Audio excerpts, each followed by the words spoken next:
What is going on, you guys? It's your boy, the Mo Wood Moron here, and we're back with episode 99 of the video game therapy series.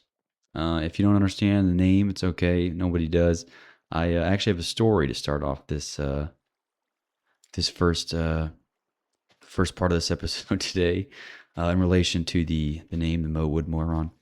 So I don't know why this kind of stuff happens to me. I'm not sure if it's some kind of divine signal that controls these ridiculous, occurrences or interactions. But I was at my local YMCA and I was playing basketball with some kids. I guess I can call them kids now. They're like probably in high school or something, but they're kids. And there's this like older guy. I say older, probably like mid 40s, maybe 50, something like that. Uh, Kind of just like looking in and being weird, which again pay no extra attention to because that's a very normal thing to do. I think as a at a YMCA in the middle of nowhere, is to be a weirdo 45 year old. It's about as normal as it gets, I'd say. So anyway, I didn't really pay any mind to this guy. So anyway, I guess after the game's finished, this guy comes up to me and is like, I guess has an agenda of some kind, it seems, but is nonetheless just engaging in some small talk, figuring out um, what I'm doing or who I am or whatever thing. Which again, I don't pay extra mind to. I'm not that much of a schizophrenic. I guess there is an angle there, but I'll probably get to that later. But anyway, this guy like can talk about whatever. He says he has like a all this weird stuff, but then apparently I could tell what he wanted to talk about because then he introduced very enthusiastically his new he called it a fashion brand, which I guess is kind of funny considering what it ended up being at the end of the whole thing. But he's like, yeah, I'm like, oh, so do you have like what kind of products do you sell with this fashion brand? He's like, oh, it's just t-shirts. It's like casual wear, stuff like that. I'm like, okay, well, what's the gimmick? What's the demographic? What's the thing? He goes, okay, well, it's called Mo Wood, like MOWOOD, like Mo Wood. I'm like, okay, is that like your name or something? And he's like, no, it's short for morning wood. It's the whole like gimmick is that it's like morning wood themed t-shirts. It's not even like kind of high end or any kind of different weird fashion. It's morning wood like bits on t-shirts. And then I don't know if he's like, I don't know why he's talking to me about this or like he thinks I'm gonna buy it or something like that. And he's like, well, what do you think? It's pretty funny, right? And I'm like, no, it's not funny at all. This is like probably the most unfunny thing I've ever seen. I think what he was trying to do was get like do a little customer, discovery with like people of my generation to see like how they would respond to this brand that he's created. But I'm like, he's like doing this like the little polite laugh, like I guess like laughing about things funny, but I'm like, I can't even muster the polite laugh. That's how like unfunny the entirety of this scenario is it's not even enough for me to create a fake laugh to at least let this guy go away. And he's showing me these different t-shirt designs, that are like each one is worse than the one before it. I mean, it's just like cosmically bad, like bits. And I'm like, how does this guy ever, like, who let him do this? Of all kinds of ideas, this is the epitome of like a very bad cocaine business idea. Is this t-shirt company, which again, it's not even like he's getting the t-shirts off Alibaba. Like it's not like he's getting, he's like there's some quality to it or like, they have like any kind of mission statement. It's just like it's supposed to be funny, but like I'm not. Who is that funny to? I don't even think people at 45 think that is. It's just weird. And it really only gets worse the longer I'm talking to this guy. Because again, he's trying to like get me to like be interested. I'm like, you know what? Honestly, like, I'm probably not very representative of my generation. I'm trying to be nice to the guy. Obviously, I could have taken a giant shit on it. But I don't have any reason to be mean, so I'm not going to. I don't know this guy, so I might as well be nice. It's weird. I'm actually probably nicer to people I don't know than people I do know. But it's a measure of honesty for me. I think I'm dishonestly nice to people that I don't know, and probably honestly maybe neutral or perhaps a little standoffish to people I do know. But again, it's for their benefit, I would see it. Anyway, so I'm being nice to this guy, and but yeah, it literally just gets worse every time he like mentions anything more.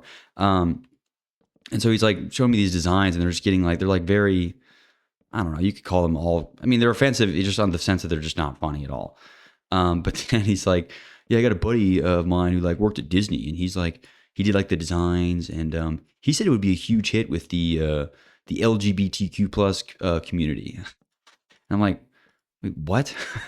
Why the fuck would a morning wood themed fashion company be a huge hit with gay people? Like, I, what kind of, who do you think they are? Like, I mean, he's like, I got a guy friend who's gay who said you said he loved it. He showed me like this design with like it's like a baseball, but like you're playing for both teams. Is some that's like the bid is like, oh, you play, it's funner playing for both teams or something like that. And I'm like, dude, I'm not very representative of my generation. I don't wear logos. I would never buy it. I told him, I did say like verbatim, I would never buy anything like this with with a logo on it. Just because I don't. That's again in terms of my style. I wear black or white shirts with nothing on them. I have four of each, and they're like crappy like Gildan shirts, but there's no tag, no logo. There's nothing on them. They're not even like high quality. They're very low quality. They're shit shirts. And I buy them because they're replaceable and it's easy, and I don't want it's as little as I can care about clothing without getting arrested for not wearing a shirt, basically. But I'm like, yeah, I'm probably not the guy you want to talk to like get good feedback from this. Like, you know, I have some friends I can help you connect with if you want to talk to them. But I was like, I don't want to give this guy any more information that he has on me. You know, much less like people that that I know and would want to expose this fucking weirdo to. But it's just so funny. He thought it would be a hit with like the LGBTQ plus community. I'm like, dude, why would that even be funny? And I was thinking, then it got me thinking. I'm like, all right, well, let's say I was a complete like a I don't know mid 40-year-olds, you know, probably into his fourth or fifth midlife crisis at this point, you know, in marriage too while we're at it. And I had this horrible T-shirt idea on a Coke binge.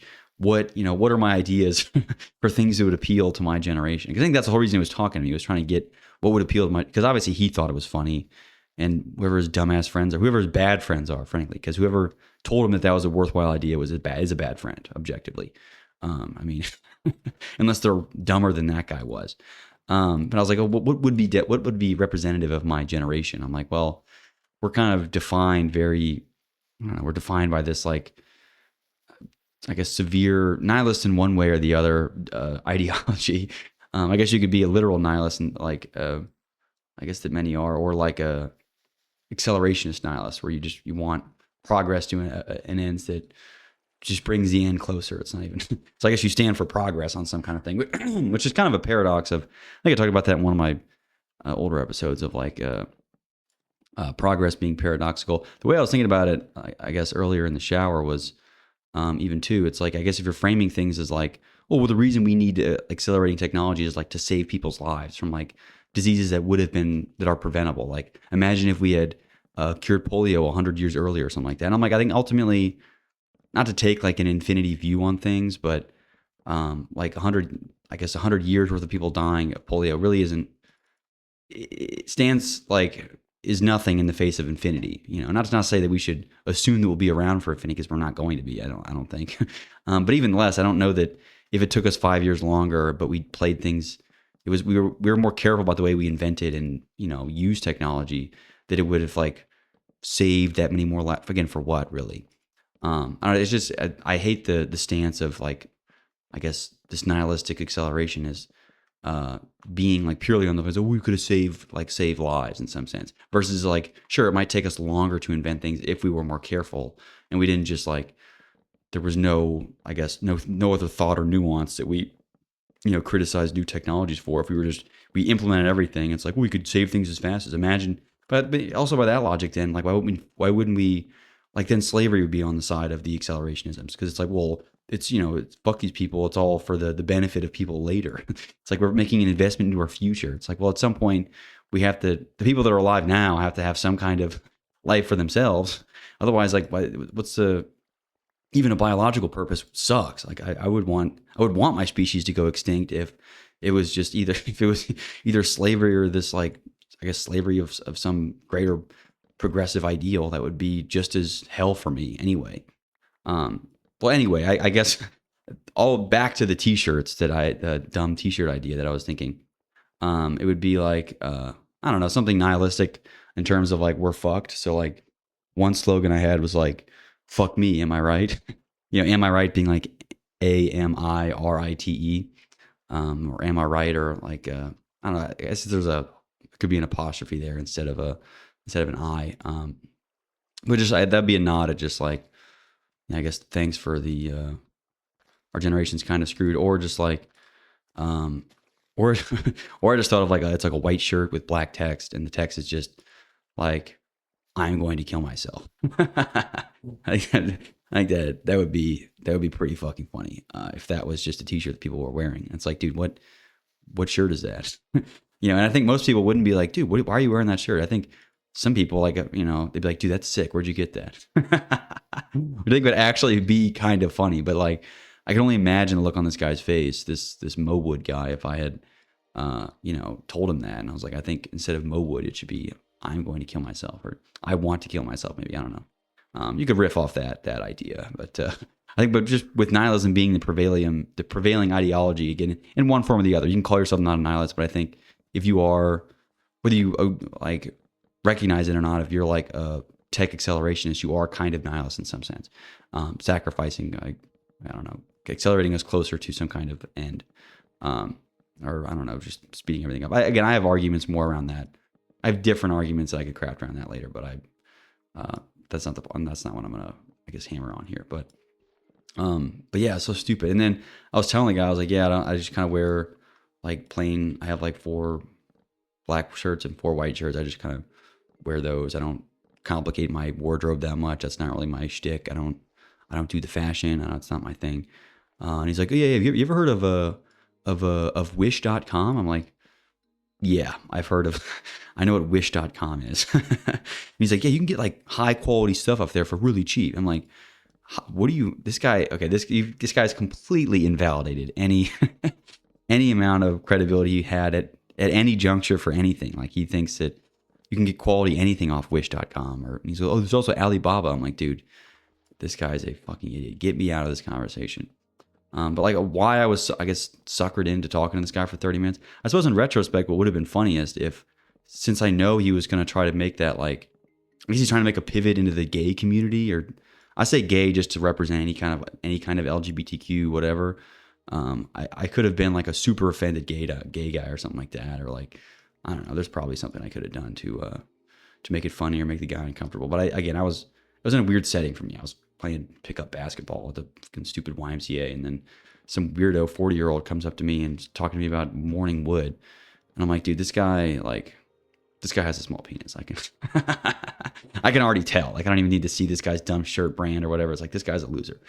And whatever friends told him this was a worthy use of his 40s is a bad friend, and this guy is, I don't know. God bless his soul, I suppose. But that's my Mo Wood story. So I guess don't, I'll burn 20 minutes of me fucking talking about stupid shit. All right, let's get to some of the actual, I guess, less funny topics, but still, so I normally talk about. So I was thinking about the paradigm, not even the paradigm, but the entire umbrella of just like self-help stuff. And now self-help is like, and again, I'm kind of using the term as it's used sociologically. I'm not putting my own spin on the term here. The term is just like what you would think of when you think of self-help. So like, I don't know, Jordan Peterson, fucking David Goggins, Tony Robbins, these people that are like, be the best version of yourself. And it's not even really in a way that's like sustainable. It's just like kind of this drop shipping self-help, even all the way from that to like, even like everybody and their mother reading meditations. Like, it's like meditations is like a meme at this point. Some stupid frat guy, gets meditations, and then all of a sudden is like, this has transcended because he read, a half a chapter and like barely understands it. Like anything that you would consider self-help. And I've kind of been thinking about, like, obviously it's a cry from people to, like, I guess, help them deal with these existential problems, or really just to combat, again, the prevailing, I would say nihilist ideology of, really any kind of ideology you have now that isn't like religious. I feel like you're not religious. It is, whatever your ideology is inherently nihilistic in some sense, even if it is just like, we believe in science, like, science to the, like I said before, science. I've argued before that science is like a suicidal ideology in some sense. At least when it comes to like any kind of value or spiritual value or anything, any kind of non-material value of human life, science doesn't give a fuck. So it is kind of nihilist in that sense. But the entirety of self-help is, again, while it's unfortunate that so many people are kind of desperate for some kind of answers or some kind of help or guidance, and they're looking to, drop shipping gurus, it's ultimately not complicated. I don't think it's like, and this is not to trivialize like this, billion-dollar industry, but ultimately like the paradigms of what is going to make somebody, again, any kind of better person, um, at least getting, I'll put them to from like maybe from like 0 to like 80 or 90, percentile of their better version is not complicated. Now it's very hard. And I say, I draw a very clear distinction here between being complicated and like difficult, where it's like, I don't know, even like getting jacked, for example. Like this is a very easy one. Is not complicated. It's not like there needs to be all these vitamins and all this other bullshit. It's like no, literally like resistance training and like diet. Diet's like 80% of it. But like even a diet isn't a complicated thing. Like it's not. You don't have to know it's calculus. It's a simple. The logic is quite simple. What's the difficult part is doing it. It's just not buying junk food and having it around and eating it all the time. Like that's the hard part. Like conceptually, this is all, it's trivial almost. It's easy. And same with self help. I don't think like you need like I don't know. It kind of shocks me that people still have these epiphanies of like, oh my god, like maybe like money isn't the answer. I'm like, you're an idiot. That money was never the answer. Anyone who like that's not a duh. It took you like a half a second. It's like I've even asked people before who are super bullish just on like money being kind of everything. I'm like, what would you do if you made $80 billion, you weren't allowed to have any more money? Like, oh, I'd invest it and like I'd set up my kids' college. I'm like, again, for what? What would you get? You get a boat, and then what are you gonna do on the boat? Like, what you're gonna have friends, you're gonna have people. It's like the money it's like I think it doesn't take a genius to realize that money is kind of, again, I guess beyond like the threshold of poverty, is kind of a stupid thing to get. And like, again, if you're like somebody who loves these gimmicky bullshits and like, oh, having a boat or something, like you're not going to want a boat after a while. I mean, it's like, and plus like even the friends you'll make there, I think the people who are and never let go of this idea that money is the most important, they suck. They're not people that are like fun or interesting to be around. They're predictable because it's money that rules their life. So I'm not saying they're not like interesting at all. There isn't a person who's rich who's interesting, but generally speaking, the people who are these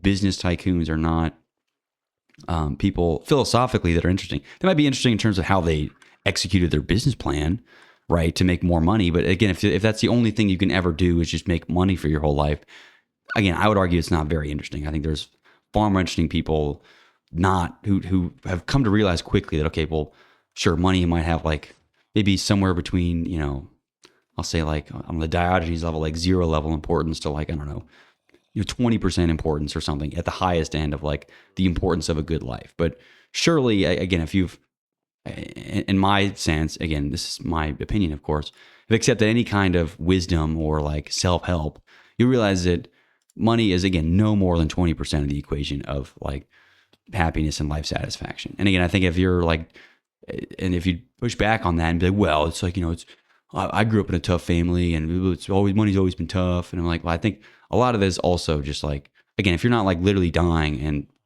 like begging for food on the side of the street, a lot of that, like the comfort that you seek is still within the bounds of your own mind and isn't comfort that you're going to find with more money or a comfort that is lasting. You might make comfortable, 2 years, 5 years, 10 years, before you're all of a sudden you're like, wow, why does like this not like why am I still missing something? I mean, some people are, I guess denial is another strategy. It's just like, I'm not missing anything. I just need more money. I'm just missing another comma on my bank account. I'm like, okay, well, I can't really help you at that point. But again, I just thought I don't know, it's too bad that like, especially with money being this big motivator of people, like especially within self-help, like, oh, start a drop shipping company and, create a business. Work on your business. You're an entrepreneur. It's like most people aren't. They just don't have it. They don't. There's not even that you need to have. You don't want it. I mean, there's a certain like I don't know, douchebaggery you have to like just be this entrepreneur person who can make money out of nothing, because that's what kind of what entrepreneurship is in some sense.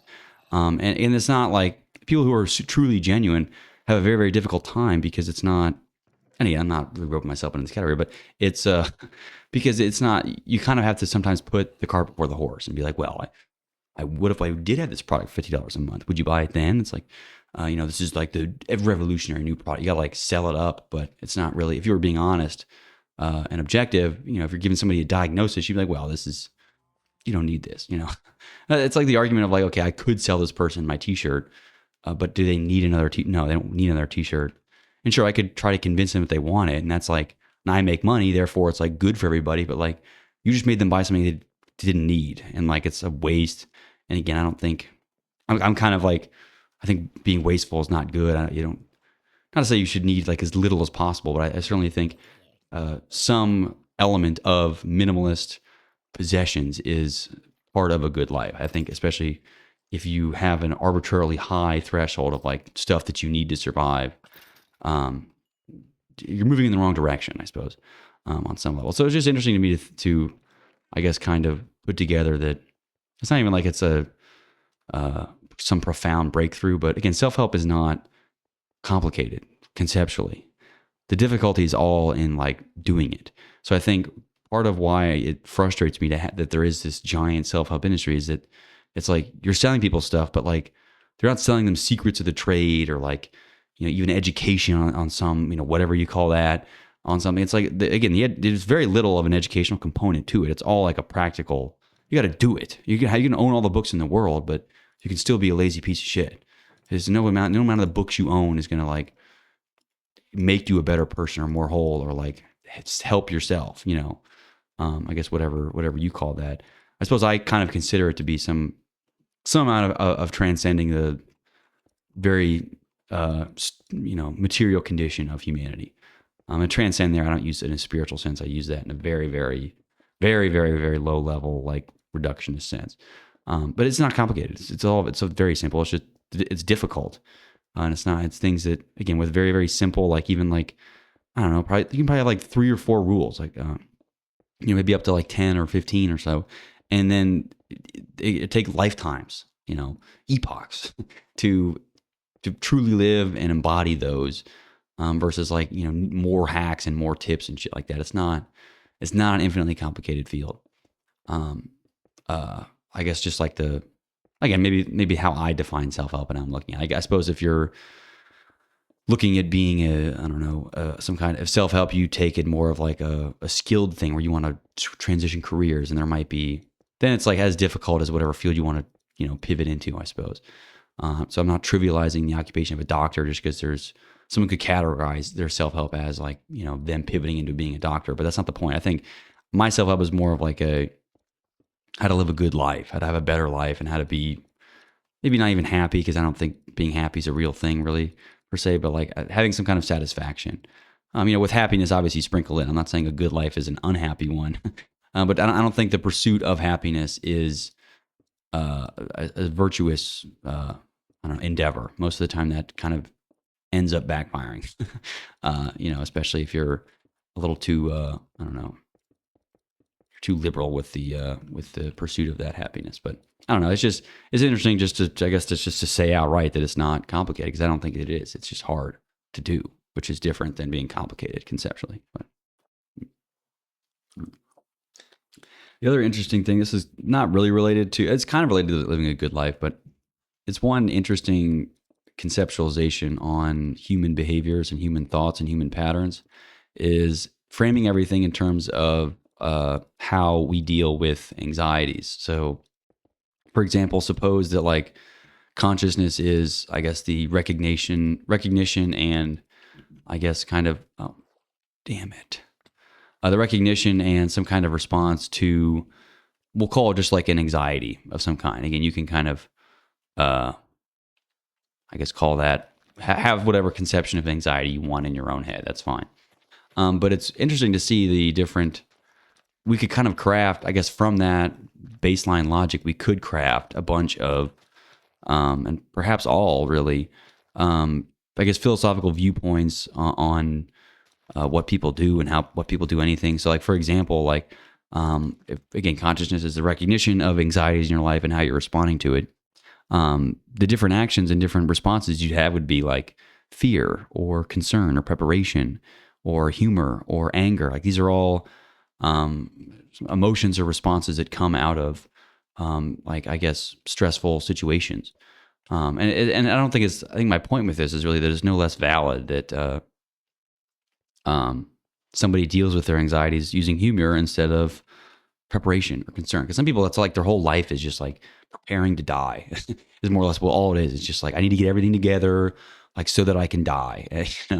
Or some like, or it's just things that like that people just are just pissed off on everything. It's like, and I maybe I'm like a little bit in that like begrudging territory where it's like everything. But I'm not really pissed off most of the time. I'd say I am probably somewhere between like not really anger, but like humor is probably where I want to lean to the most. But I'm certainly not like a fearful person. I would say some people are just like they're terrified of like everything. It's like, oh, this animal could kill me, and then like this disease is definitely going to kill me. It's like, what? Just I mean, if you want to die that bad, just like it's not that hard. I don't why you need to like obsess and worry about all these things. But I think it's just how the way I'm thinking about it is that it gets, and it's how that their consciousness deals with the anxiety of the human condition. So if the human condition is just literally just being anxious, that's all that consciousness really is. And then the different manifestations of that, again, which are no less valid than one another, it's certainly probably more fun to be around. I'd rather have a guy who's like, again, deals with it using humor than someone that is fearful or preparatory or, concerning or something. Again, I'm maybe trying to think of other ones that I haven't included because there's probably is more than just like fear, humor, anger, and other things. And maybe someone has already come up with I don't know, generalizations on this, but I do think it's interesting to kind of frame things in that right. But I guess in saying that, also kind of try to identify myself as somebody that deals with the anxiety of the human condition or human consciousness. Again, however you want to conceptualize that, as somebody that deals with it through probably, probably maybe it could be like a personality thing where it's like the DSM-5 has like those 5 traits, conscientiousness, whatever. It could be like how you deal with it would be like, maybe I'm low in fear, but high in humor, hopefully. And not humor that sense that I'm funny. I don't think that I am per se, at least to other people. I think it's like I think things are funny. Like the guy today, this Mowood idiot. Like the whole situation again, it aggravated me on some level just because I wish people weren't that fucking stupid. And this guy, like, maybe he was doing a bit or something. I don't even know. But honestly, the whole situation is hilarious, and the fact that like here I am just like innocently playing basketball, which again should be, why on earth is this guy coming up to me? I mean, what is truly what the fuck is going on? And who is this idiot? And also the other, this is totally tangential, but like this is kind of where like little schizo came into play. This is very, very early on in the conversation. He's like, I mentioned that I mentioned vaguely that I'm like, oh, I'm in like cyber, tech kind of thing. He's like, oh, okay. You work for the federal government, huh? The federal government, you work for them? And like he said it like pretty, I mean, maybe he was just kind of making sure I could hear him or something like that. But I'm like, no, I don't. Philosophically, I'm not a big, proponent of the federal government, so I don't really work with them. And he's like, oh, okay, okay. So I was like, okay, is this guy like a plant or something? Is the FBI after me? And then they're going to send this idiot to be like, all right, go in there and question him about this terrible T-shirt brand we made. He's like, what bullshit website is this? Mo Wood? Like, I can't riff off this. And he's like, dude, just go in there and get some intel, figure out what he's doing. I don't know, make it about basketball or something. It's like, dude, I never played basketball in my life. You can tell this guy also is not a basketball. He's like, I mean, no, you don't have to be tall per se to play basketball, but he's like 5'3". He's like a 40. I mean, the guy's not a basketball player. What's he doing in the gym? Other than just, I guess, shilling his T-shirt company or something. But I guess again, the less schizo part of me is just like this guy's an idiot, trying to like validate his idea with the younger generation. But I don't know. Maybe I should go in character next time to play basketball as a effeminate gay man who's very opinionated about, I don't know, fashion or something like that. But I guess it'd be a hard string to pull. I don't look the type. No, I guess I don't think I look the type, but you can make your own opinions. Anyway, yeah, I'm not going to go the schizo route and say that guy was a plant coming after me, but it is another funny way to look at it, I suppose. This is kind of related to, again, self-help a little bit. And not, again, this is not talking about, oh, here's some things to help you out. No, that might be part of next episode, because next episode will be the centennial episode, so 100. So I'll do something a little similar to what I did for episode 50 for that one. But this one was, I guess, thinking about the role that like temptation plays in, um, like with stuff, I suppose, and it's why I think having a zero tolerance policy stuff, like, because I have zero tolerance policies for things that I like just won't do, and I just refuse to, and I think are bad on every level. So there's not even like a, because I've even said before, like what's like the healthy amount of time to be like watching porn? It's like, oh, it's like 10 minutes. Like, no, it's zero. The zero is the healthy. No, there's like, sure, just because it exists doesn't mean that it requires, there's like a certain minimum amount of healthiness. There's not, I don't care what study you show me about what it's like. There's a zero, I have a zero tolerance policy for it, for myself. And again, I don't care if anyone else does. It's probably another defining characteristic of our generation. It's just, I guess, adamant porn watchers. And I mean, I don't know. I'm frankly disgusted at the whole thing. But I have a zero tolerance policy, not because it's like, I'm better. I just think it's easier even to have a zero tolerance policy than to have like I imagine it'd be way more difficult if I had like a 10-minute policy with it. It's like, why would I? What a dumb thing. Like, it's so easy to violate then at that point, because it's like you're just tempting yourself with it. So same with like I don't use shopping carts at the grocery store, not because it's like it's not more convenient for me. It's less convenient, but that also is like, it also limits the amount that I can physically grab, because then like if I have to, I can only buy as much as I can hold. So I can't just be walking out with bags and bags of junk food or whatever, because I only have two hands. I'm not letting myself like go in there with a card and come out, with a full card. It's like, I think that's another like just a easier, zero tolerance policy. I don't have a card in the thing. Even if it is a thing of water, then I have to, make 2 trips or something. It's more worth it for me to have that zero tolerance policy. But I think more, I don't buy junk food at all. That's not a zero tolerance policy I had. It's like, I don't want to have it around. So it's like, it is in theory possible, and probably more economically intelligent if I like, let's say I bought things in bulk to have them. And let's say there's like, I don't know, like a protein bar. I could buy protein bars in bulk, ones that like I enjoy eating, and buy them by like the 200 or something like that.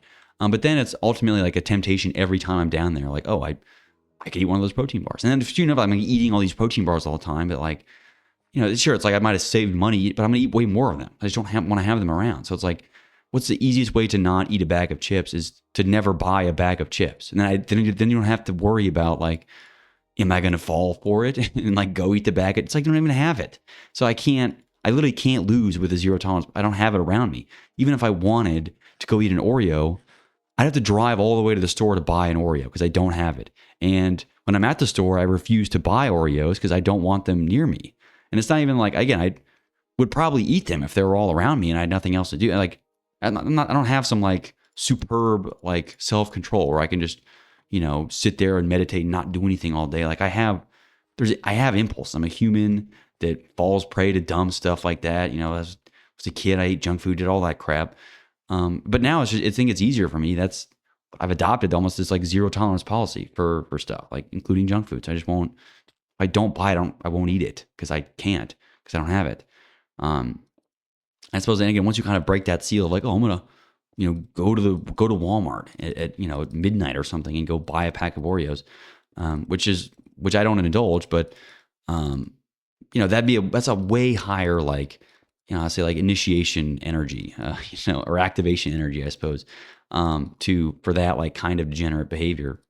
So the zero tolerance policy for me is easier. Same with like, and again, this maybe is like probably getting too, I don't know, applying too many places, but like with, I guess cheating on your significant other would be something. It's like, I don't think it's necessarily a point where it's like, if somebody is infinitely tempted, like if I spent all day like on a stripper's cruise ship or something like that, like, people are feeding me Molly or whatever, then it'd probably be very difficult, to like, it's not saying that like I would crack, because I would hope that, I wouldn't. But even so, it's like, why I wouldn't put myself in that situation on purpose. Like it'd be a very, very dumb, I should do what I can to avoid that situation. Not that it wouldn't be, I'm sure it would be enjoyable if I was, drugged out on some stupid cruise ship, probably for like the 10 minutes before I wanted to kill myself on a fucking cruise ship, which again has its own existential despair regardless. But even so, it's like I just avoid the situation entirely, and then there's no temptation there. So again, it's like, especially with like, again, self help, a lot of it's like, I realize what people are trying to do, like, oh, start small, like try to reduce a little bit of your screen time, and like, oh, try to spend it, only 4 hours watching porn a day instead of 14 or something. I'm like, zero. It's easy. Just there's no. It's easier if you just don't let yourself do it. Just throw it away. Like don't even buy Oreos. Don't like, oh, try to ration out. It's like try to ration out Oreos. Like you're an idiot. I'm gonna eat the whole fucking thing because you're a pig. Like it's like I'm not. I know this because the beast inside of me would eat an entire sleeve of Oreos without thinking. So like I'm not to avoid doing that. I'm not going to have Oreos around me, and I will avoid situations where there are Oreos. Not even that I like Oreos. That's not even like I should have probably picked something I actually like more. But just as an example of something that is a temptation for people. But I found that zero tolerance policies are probably much easier than like these like, oh, slowly reduce them. It's like, dude, just go to zero. Especially, I mean, how much porn could you possibly be watching in a day that you have to wane yourself off? It's like, my God, just go to zero and then just be done. That's it. Don't ever. There's no excuse ever. And then if I guess if you crack, go back to zero and start over. Zero. I don't know. I think just zero tolerance policy for stuff is much easier. And junk food's probably an easy example. It's like the easiest way to not do it is just to not have it. So don't. Yeah. This is totally not even related, but I'm starting to think about like what we call sciences and what we call arts. Arts and sciences are, again, we can define them, I guess, empirically in certain ways. But I think the way I'm kind of looking at it is to consider something more of an art than a science. Again, we could kind of, everything is art. It could be is a science. Everything that isn't a science could be an art. We can make one out of the other interchangeably. I'm not saying that there's not any real difference between this, but I think, excuse me, if I were to be somebody that had to categorize what an art was versus what a science was, I think interesting, or a smart way to do it might be then like how measurable is what we're looking at. So like and maybe there's a certain threshold of measurability that, and how exact it is in, I guess, in this measurability before it is called an art or a science. So like an example would be like, I don't know, even like literally like abstract painting or something is obviously like considered an art, but like what amount is it science? And so like, I guess the wrong answer here would be to like, oh, if we just like quantify everything enough as an art, then like, therefore it can become a science. And so that's like, then people would be rating like, abstract arts based on like the number of sideways strokes versus the number of vertical strokes, like the number of color variation. Like we could have, again, quote unquote, like, I guess empirically quantifiable metrics for like these like very, very obvious things that are arts.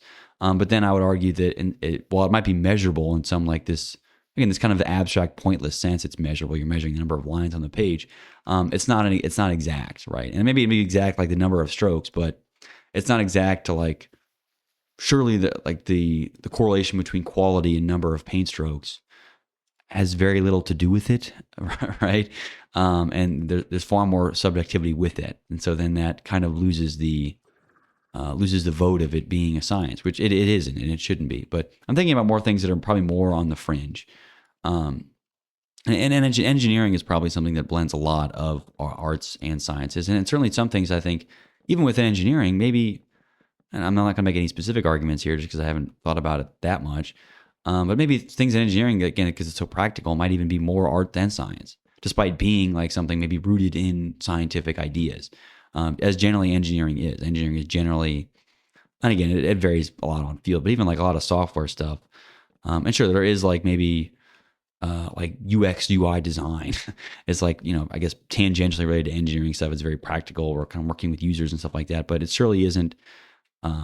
Maybe it's measurable in like clicks or something like that, but there is definitely an amount of like random variation or like non-measurability or non-exactness with what actually works. Like maybe this Mo Wood guy's logo was actually brilliant, like quantifiably, but philosophically it's retarded.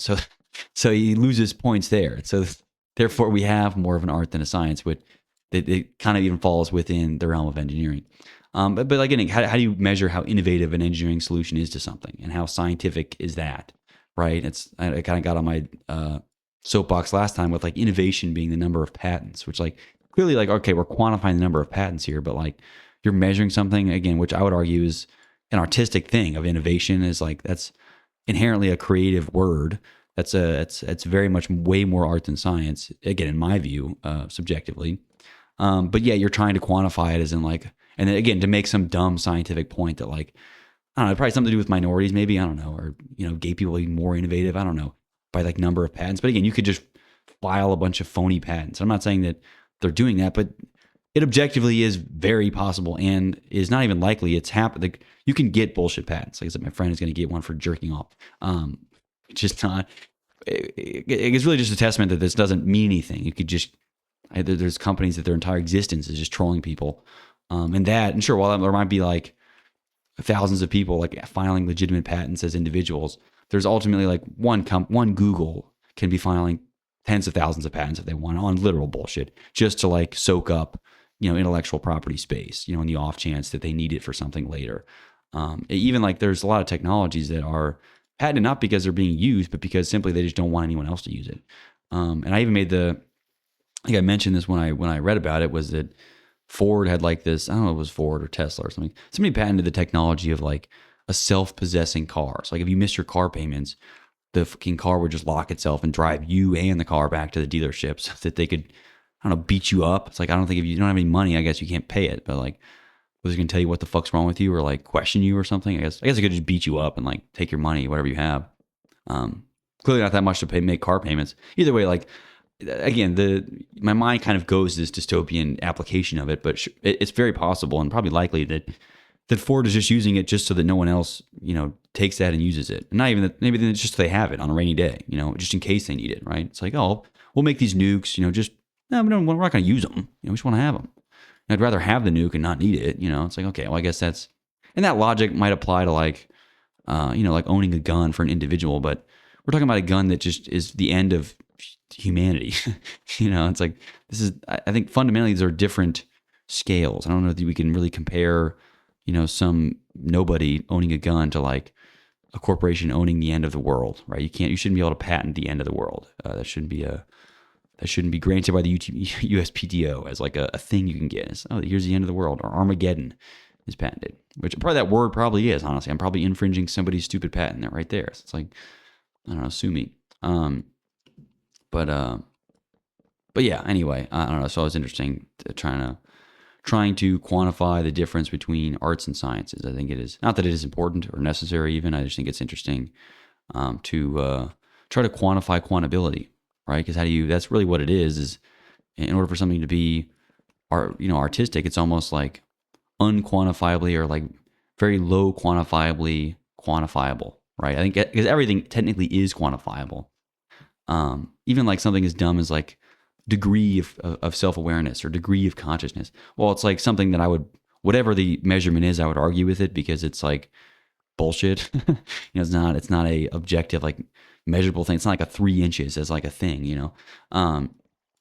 even so, it's like, it's, I guess how immeasurable or how unrealistic and how stupid is that measurability really, to call something, to then call that thing or to categorize that thing as an art versus a science. And engineering is again, maybe it's more on the newer facets of engineering, like even like prompt engineering. How do you decide whether or not one prompt is better than another, or like one LLM response is one? It's like one poem. I think you're comparing poems pretty much. And it's like, it's not that humans wrote them. We can, objectively say that like Robert Frost is probably a better poet than me. But, ultimately, again, why? People like him more. Okay, popularity, that's quantifiable, but it's not like objective, right? Popularity is stupid. I mean, literally tomorrow, that Mowood company could be $1 billion company, and I'd be the idiot that just made fun of the guy, for selling, morning wood t-shirts to gay people, which I guess is what he's doing now. But again, that could blow up, and then I look like an idiot. But it's like, objectively, I think, it's just a subjectively, but it's a stupid fucking idea, and I don't even care if everybody and their mother's wearing Mowood shirts tomorrow. It's still the dumbest thing I've ever seen in my life. And this guy's an idiot for, I guess I kind of feel bad for him on some level because I think no one comes up with an idea like that in like a healthy headspace. I think you have to be a little bit like, okay, things are not going well for you to be like, oh, I'm going to have this great idea about morning wood. And it's like, it's all what Can you imagine a woman wearing that shirt? It's like, oh, what's your hobbies? Like, oh, I enjoy, I don't know, my significant other's morning wood. It's like, that's gross. Like, leave us at, like, it's disgusting. What is wrong with you? Like, why are you selling these? What kind of idea is this?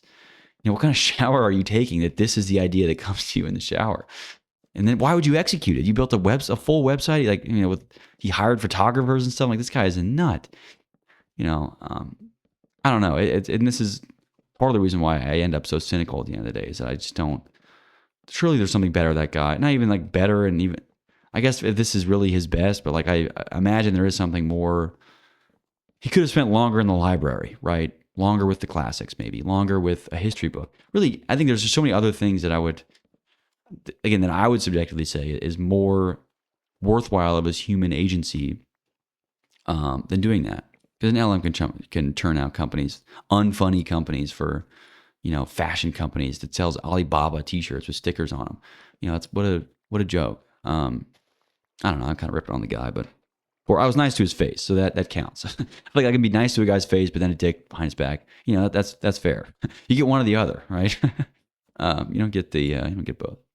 No, but people I'm actually close with, I say that the meanest thing I would say to their face, which I think is fair. And I think is where I want to be. There's a point where it's like a good friend of mine is like being an idiot or something, and I can't just be like, dude, you're a moron. Stop doing that. Like, I can't just say that. I think at that point it's on me for being the bad friend, for being like, no, dude, like, start the company. Like, people will buy it. Oh, you should sell to gay people. It's like, dude, I'm the bad friend at that point, and I feel responsible if this person's sinking time and energy into, again, a hilariously fruitless endeavor. But I don't know. He's also, I guess, here's the last thing I'll say. Sorry about this guy. He was like describing a commercial to me that he was planning on making and like filming. And I'm like, God save these actors, poor people that have to act in this. But it's like, he's like, oh, it'll be like a 15 second ad. But then I'm not even gonna tell you what the ad is because it's terrible. It's like, motorcycle and like a girl's confused and the guy's making weird sexual innuendos, something like that. But like the dialogue alone he was giving me was like easily like into the 1 to 2 minute territory. And I'm like, you said 10 seconds for this ad? Like, have you thought about that? I mean, are you pitching this to me live? That's the other thing that makes me think it's like like legitimate, like a government agent that's sent to like scout me out. Is like, there's no way this guy's even real. This guy's fake. And he's like this would be something that like if you tasked me with like, again, kind of doing like literal stand up and then coming up with a dumb story about a fake business you made, like I would make up a dumb story like that. Actually, I'd be proud of myself if that was the story I came up with. So it's possible this guy, like, was like he gathered intel on this, I guess deranged, domestic terrorist, and then also at the end, it was like also crafted like a complete bullshit, hilarious story just out of nothing, because I'd be impressed if that was that was the story I pulled out of my ass, again, like in the moment. But if you had thought about it any more than like, again, literally 5 seconds, you'd be immediately like, what? There's something wrong with this guy. He needs help, or anything like that. And again, I don't know. Maybe there was something seriously wrong with him. I don't have a judge for that, but either way, pretty damn funny. Let's see. Oh yeah, here's the other thing that I definitely wanted to talk about.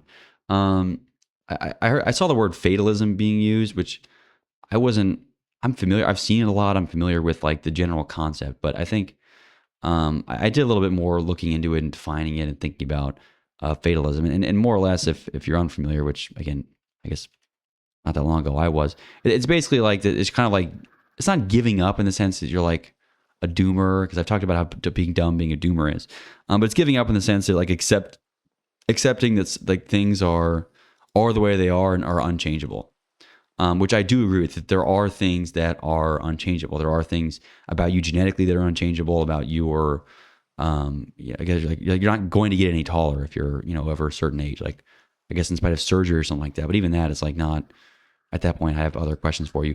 But like fatalism being like, there is no answer for stuff. You have to accept things, which I think some accelerationists actually disagree with, in the sense that they think like even something like as like, I think I would submit that I'm fatalist on like human consciousness, in the sense that there is an air of unexplainability with quantum mechanics. There is something outside of something, again, maybe I'll say even like godlike, that humans are not even meant or willed or not able even to comprehend or know, higher dimension thinking, even if such thing exists, would be beyond the purview of, biological human consciousness. And there, I am fatalist in that regard. So maybe I am kind of a fatalist in some sense, where I think some things don't have answers. They're not worth looking for answers. It's like even immortality, I would think, is like, not only is it a stupid thing conceptually, but even like living for 500 years. I don't even know that. I'm not going to say it's impossible in the sense. I'm not, I guess, explicitly fatalist on something like that, because it probably maybe is possible if we, but I'm not certainly not like bullish. I'm not like interested in like, solving these some things that I've just kind of accepted certain, what I even think of like as divine facts, again, facts in my view, as being like fatalist things. It's like, yes, I've given up looking for like, a reductionist answer to like the right way to live. I don't think there is a right way to live. And I think part of that, what it allows me to do is actually then craft a individual philosophy on what I believe in and what I should do. But if I weren't fatalist in this example, I'd be left still searching. Like, okay, well, there's certainly an answer out here somewhere for like what I'm supposed to be doing with my life. Whereas I'm like, no, fuck it, there is none.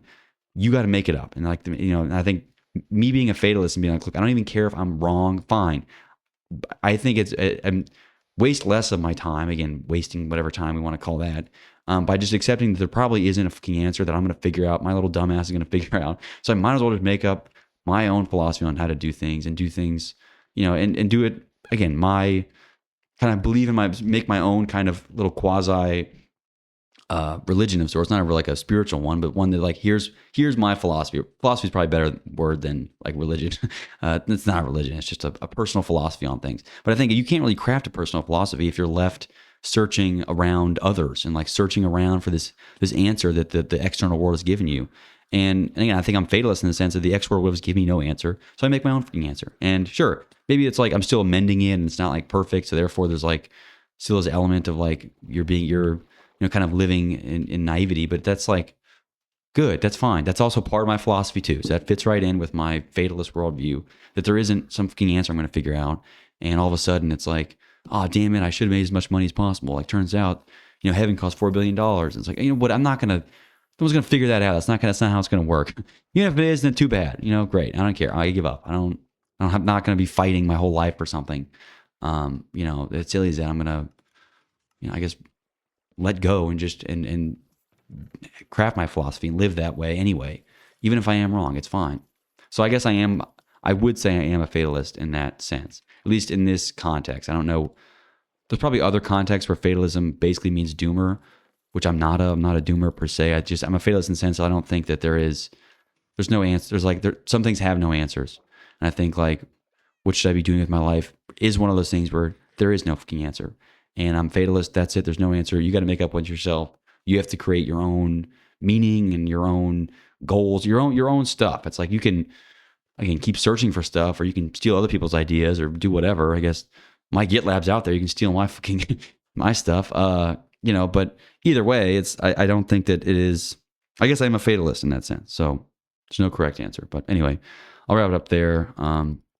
I guess shout outs to the idiot making the Mo Wood shirts. I'm sorry I ripped on that guy, but what a hilariously dumb scenario to be in. But anyway, I'll see you next time for the special centennial episode. Peace out.